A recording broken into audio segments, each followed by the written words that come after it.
छोरी कति भयो होला पहिलो भोगेकी छोरी कति भयो होला अनि आमा बुढो हुन्थ्यो आमा बित्नु भयो भगवान आज धेरै भयो घर छोडेर जान पासेन मेरो अप्सराले कस्ता भयो मेरो चिन्ता परेर आज सारा देवतालाई बोलाएर इन्द्र भगवान सारा एकमत गरेर परमाजी गरेर बिन्ती गर्ने परमाजी महाराज पिताजी तपाईँ रक्षा गर्नु पर्यो प्रभु धेरै भयो घर छोडेर गएको हामी बाबु जाने कस कहाँ जाने त अब तपाईले हाम्रो उद्धार गर्नु पर्यो भनिसकेपछि आज परमात्माले भन्नुहुन्छ राजा इन्द्र यहाँ मैले पनि के गर्न सक्दिनँ है अब के गर्नु त भन्दा हामी सबैजना कहाँ जाउँ त भने कैलाश शिवजी कहाँ जाउँ भने शिवजीको हामी ध्यान गरौँ उनको आराधना गरौँ उनको उपासना गरौँ केही गर्नुहुन्छ कि म सारा देवता भगवान कैलाश शिवजी कहाँ गएर बिन्ती गर्न लागे हरे कैलाशमा शिवजी छान छानाता कैलाशमा शिवजी छान छानाता दर्शन दिन्छन् दिँदैनन् जाउँ है जानाता कैलाशमा शिवजी छान छानाता कैलाशमा शिवजी छान छानाता दर्शन दिन्छन् दिँदैनन् जाउँ है जानाता कैलाशमा शिवजी छान छानाता हरि कैलाशमा शिवजी छान छानाता हरि दर्शन दिन्छन् दिँदैनन् जाउँ है जानाता ये भगवानले कैलाश शिव छन् छैन कतै भिक्षा माग्नुभएको हानीको बुढा जान मात्रै हुन्छ कि मलाई सारा देवता शङ्का मान्दै गए जाँदा जाँदा जाँदा अलि पर पुगिसकेपछि जङ्गलको फेरमा पुगेपछि शङ्ख बज्यो घण्ट बज्यो पक्कै शिवजीले भने सारा देवता भन्नु लागे शङ्ख बज्यो घण्ट बज्यो कति मिठो धन शङ्ख बज्यो घण्ट बज्यो कति मिठो धुन यति मिठो धुन बजाउने उनै शिव हो शङ्ख बज्यो घण्ट बज्यो कति मिठो धुन यति मिठो धुन बजाउने उनै शिव हो शङ्ख बज्यो घण्ट बज्यो कति मिठो धुन यति मिठो धुन बजाउने उनै शिव हुन् हरि यति मिठो धुन बजाउने उनै शिव हुन् यति मिठो धुन भयो भाइ पक्कै शिवजी घरै हुनुहुन्छ पूजा गर्ने बेला परेको छ क्यारे म सारा देव गएर भगवानको आराधना गरे भगवान तपाईँ नमस्कार छ भन्दैके कर्पूर गौरव करुणा बताराम संसार सारम भुजगेन्द्रहाराम सदा बसन्त हृदय अरविन्दे भवम भवानी सहितम नमामि हे भगवान तपाईँको पूजा तपाईँ नमस्कार छ प्रभु भन्दै जानुभयो तपाईँ कति राम्रो भन्दै जानुभयो अनि भन्नुभयो हे भगवान बडो दुःख पर्यो सङ्कट पर्यो भगवान धेरै वर्ष भयो स्वर्ग छोडेर आएको बाँच्न बस्न फर्न पाएको छ खाना पाएको छैन लाउन पाएको छैन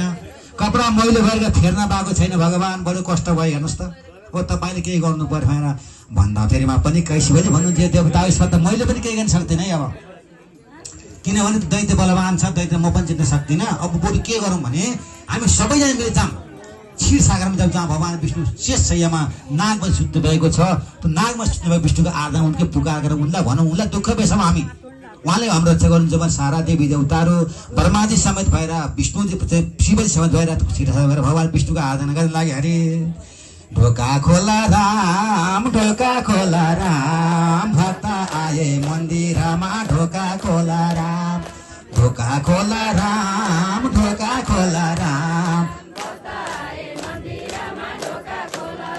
हरि ढोका खोला राम भक्त आए मन्दिरमा ढोका खोला राम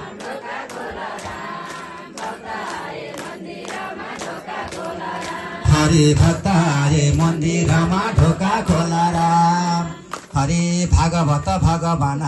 तिम्रै पूजा गर्न भागवत भगवान तिम्रै पूजा गर्न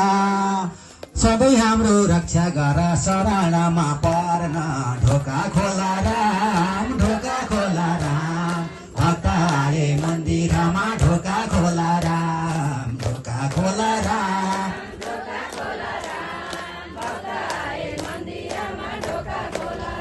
हरे ढोका खोला राम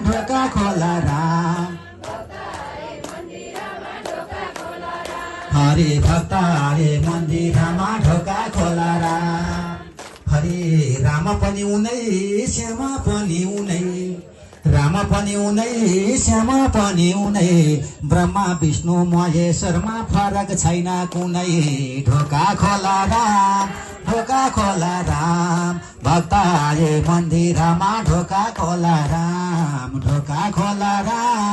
ढोका खोला राम भक्त आए मन्दिरमा ढोका खोला राम ढोका खोला राम ढोका खोला राम भक्त आए मन्दिरमा ढोका खोला राम ढोका खोला राम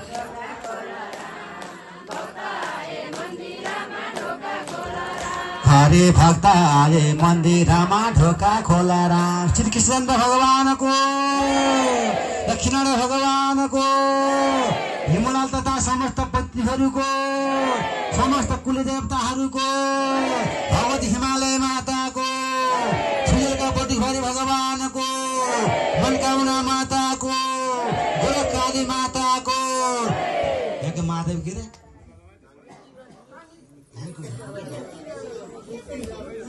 मुक्तेश्वर महादेवको समस्त थानीमान देवी देवताहरूको आजको आनन्दको सत्य सनातन हिन्दू धर्मको हे भगवान अब भन्दै जानुभयो हे राजन हे भगवान अब सारा देवी देवता जानुभयो सारा ब्रह्माजी जानुभयो शिवजी जानुभयो क्षीर सागर क्षीर भनेको दुधको सागर र भगवान विष्णु सर्पमा सुत्नु भएको छ त्यही सर्प सुतेको बेलामा भगवानको के भयो त भन्दा फेरि नाभिक मलबाट चाहिँ नाइबाट कमल भयो त्यहाँबाट परमाजी उत्पन्न हुनुभयो त्यसै बेला भगवान जमिन सुत्नु भएको हुँदा चौमास भन्छौँ नि हामी हरि शयन एकादशीबाट हरि बुझ्ने एकादशी भगवान विष्णु जलमा सुत्ने भएको हुनाले त्यो बेला शुभकामना गरेको एकादशी व्रत मध्येपछि अरू पूजा गरेको र सारा भगवानले विनती गर्नुभयो भगवान हामीले बडो दुःख पायौँ प्रमोद धेरै वर्ष भयो घर छोडेर हिँडेको घरको केही खबर केही छैन जहाँ पनि दुश्मनले मार्छ कि बडो कष्ट भयो तपाईँले केही गर्नु पर्यो बताइदिनु पर्यो आज भगवानको बार बार विनती गरिसकेपछि भगवान विष्णु पनि देवता हो यो ऋषि